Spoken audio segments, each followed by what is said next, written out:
Mon frère, ils disent, comment est-ce que tu seras franc-maçon et en plus un maître franc-maçon? Moi, je n'ai pas demandé cela et ce sont les francs-maçons eux-mêmes qui m'ont déclaré grand maître franc-maçon. Et moi, je n'ai pas participé à une cérémonie de sermon, mais eux, ils ont dit que nous, ton savoir, ta profondeur, on l'a estimé, valorisé, et toi, on te déclare grand maçon, et moi, je les ai remerciés, et j'accepte cela comme un compliment, si Dieu le veut. Les médailles qu'ils m'ont données, je vais vous les montrer. Mon frère, disent-ils, certains de nos frères, réfléchissent de manière restreinte, étroite. Alors, disent-ils, pour entrer à l'église, il faut être chrétien, mais mon frère, l'église est ouverte, tout le monde entrera comme il veut. Mais donc, par exemple, il y a un grand club là, à Istanbul, tout le monde ne pourra pas y aller, ce sont seulement les membres. Et si tu veux faire du prêche là-bas, tu seras membre du grand club et tu entreras. Et dans la franc-maçonnerie également, si tu veux faire du prêche, si tu veux expliquer l'islam, il faut que tu sois membre. Et celui qui n'est pas membre ne pourra pas entrer. Et de plus, même si tu es membre, donner des conférences et faire donc des activités de leader, donc tu ne pourras pas. Donc il faut que tu sois grand maître, donc au 33e degré, être un grand maître. Et moi que je suis un grand maître franc-maçon, et comme je le veux là-bas, je suis en mesure de faire donc je suis venu dans une position de faire le prêche comme je veux. En ce moment, que cela soit aux États-Unis, en Russie, en Chine, en Inde, en Angleterre, dans toutes les loges franc-maçonniques, parler, donner des cours, des leçons. Je possède cette autorisation. Et même ici, la loge franc-maçonnique italienne, ils ont dit, vous, si vous le voulez, ici, et de manière donc on peut vous donner donc l'autorisation de manière à former des loges, comme je n'ai pas une telle demande. Et j'ai remercié, j'ai rejeté, refusé, mais être grand franc-maçon pour le prêche, c'est suffisant partout, et même dans les loges franc-maçonniques en Iran, même dans les loges en Afghanistan, en Irak, même dans les loges en Syrie, partout, et de manière libre, tranquillement, et en particulier donc dans les grandes loges au Maroc, en Algérie, en Tunisie, et on possède la possibilité de faire le prêche comme on le veut. Et même dans l'armée américaine, donc dans les endroits les plus stratégiques, on peut faire du prêche, on peut expliquer le Coran, l'islam, et l'invalidité du darwinisme et du matérialisme, on peut l'expliquer aussi. Et cet aspect, c'est important, c'est-à-dire cette logique est erronée.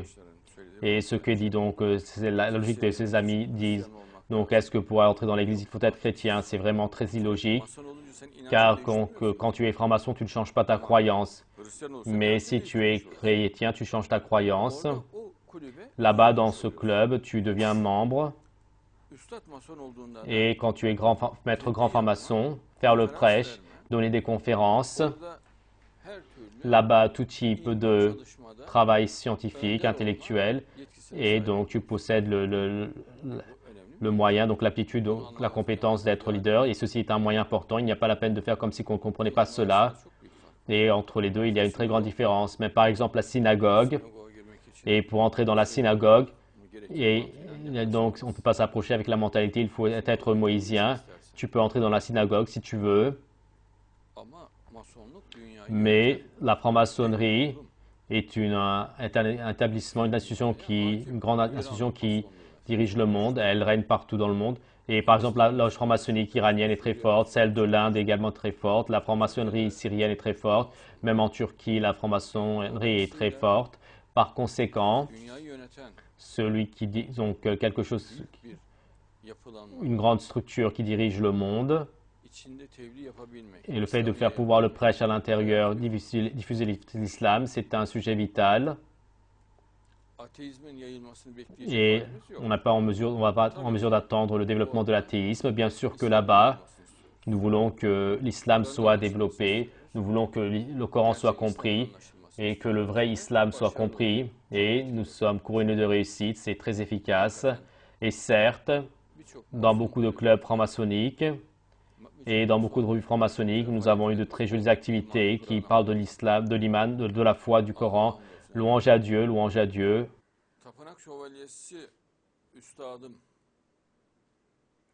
Un chevalier du temple maître. Et il a certaines explications, déclarations. Et il y a des documents sur cela, je vais les montrer. Et donc j'ai un document donc, comme quoi je suis un maître, donc chevalier du temple. Oui.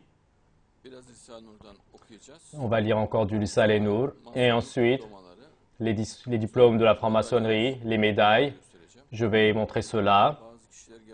Et certaines personnes, certes, donc, présentent des réactions allergiques, mais ces choses sont illogiques, car moi, sans que j'en ai fait la demande, eux m'ont donné le diplôme de franc-maçon et le niveau de maître également, donc de grand maître, et je n'ai pas participé à aucune cérémonie quelconque et un rituel quelconque. On n'est pas passé par un changement de croyance quelconque, c'est-à-dire en tant que musulman, en tant que personne croyante, ces documents, ils me les ont donnés et ces niveaux, il est question, donc ils me les ont remis, oui, et donc après je vais les montrer si Dieu le veut.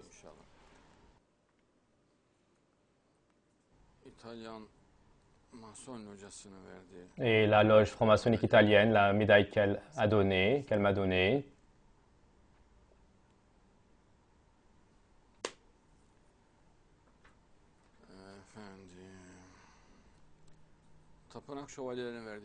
Et la médaille donnée par les chevaliers du temple.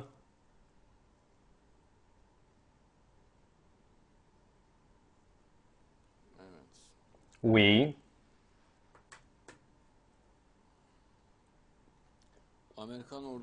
Et l'armée américaine, la médaille qu'elle m'a donnée. Est-ce qu'on arrive à la voir? Cher Didem, tu essaies de clarifier cela. Apparemment, tu as encore beaucoup à affairer. Qu'est-ce qui se passe? On n'arrive pas? Oui. Oui.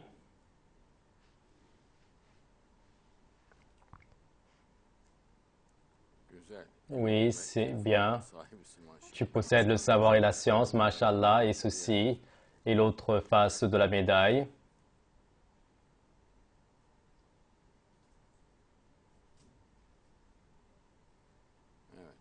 Oui.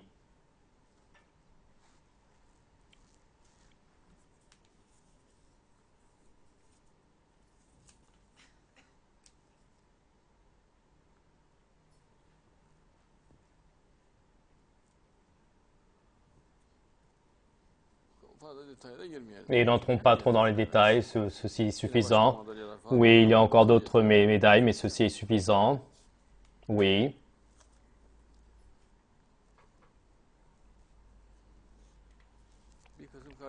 Une partie de nos frères, jalouse donc, suite à leur jalousie, une partie avec un manque de savoir, comme si que quand on était franc-maçon, et comme si tu étais sorti de la religion, il n'y a pas une telle chose. Toi, tu es un musulman, et dans les loges franc-maçonniques, qui peut expliquer, parler de Dieu, de la religion, c'est un moyen pour toi, donc un moyen qui t'est proposé, offert par Dieu. Et donc, suite au résultat de cela, donc au bout du compte, ceci est une beauté, car nos frères musulmans, aucun d'eux n'arrive pas à entrer dans les loges franc-maçonniques. Et c'est la première fois dans l'histoire de la franc-maçonnerie. Et le darwinisme et le matérialisme, expliquer l'invalidité dans les loges franc-maçonniques, c'est la première fois, donc cela n'a jamais vu dans l'histoire de la franc-maçonnerie.